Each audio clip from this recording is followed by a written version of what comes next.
झारखंड की राजधानी रांची से करीब 80 किलोमीटर की दूरी पर रजरप्पा में छिन्नमस्तिका देवी का मंदिर स्थित है। ये मंदिर शक्तिपीठ के रूप में काफी विख्यात है। असम में स्थित मां कामाख्या मंदिर को दुनिया की सबसे बड़ी शक्तिपीठ कहा जाता है, जबकि दुनिया का दूसरा सबसे बड़ा शक्तिपीठ रजरप्पा में स्थित मां छिन्नमस्तिका देवी का मंदिर है। कहा जाता है कि इस मंदिर में बिना सिर वाली देवी मां की पूजा की जाती है।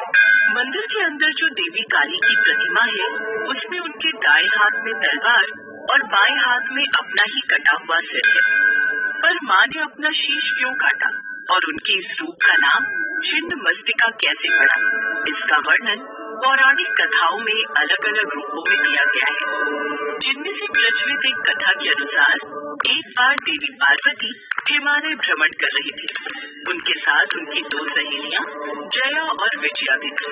हिमालय पर भ्रमण करते हुए वे हिमालय से दूर आ निकली। मार्ग में सुंदर मंदाकिनी नदी कलकल करती हुई बह रही थी, जिसका साफ स्वच्छ जल देखकर देवी पार्वती के मन में स्नान की इच्छा हुई।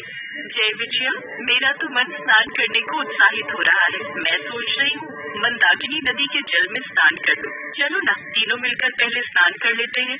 इतनी देर से हम ऐसे ही भ्रमण कर रहे हैं। तुमने कहा था कि हम कहीं रुककर कुछ खाएंगे। हमें बहुत भूख लगी है। मैं तो स्नान नहीं कर सकती, मुझ में इतनी हिम्मत नहीं। मैं तो कुछ खाऊंगी। हाँ, बहुत जोरों की भूख लगी है। अच्छा, तुम्हारा मन है तो तुम स्नान कर लो। जया के साथ साथ मुझे भी स्नान नहीं करना, पर तुम जल्दी से स्नान करके आ जाओ। कहीं ऐसा ना हो कि तुम स्नान करती रहो और भूख से हमारा शरीर काला पड़ जाए। जया विजया, मनुष्य को हर हाल में संतुष्ट रहना सीखना चाहिए। थोड़ा धैर्य रखना सीखो। मैं पहले स्नान करके आ जाऊँ, फिर तुम्हें कुछ खाने के लिए दूंगी। तब तक तुम दोनों विश्राम कर लो। इसके पश्चात देवी पार्वती स्नान करने के लिए चली गई, पर उनको स्नान करने में अधिक समय लग गया। कुछ देर बाद जया विजया को भूख सहन नहीं हुई, तो उन्होंने देवी पार्वती को फिर पुकारा। पार्वती, अभी तुम्हें कितना समय लगेगा?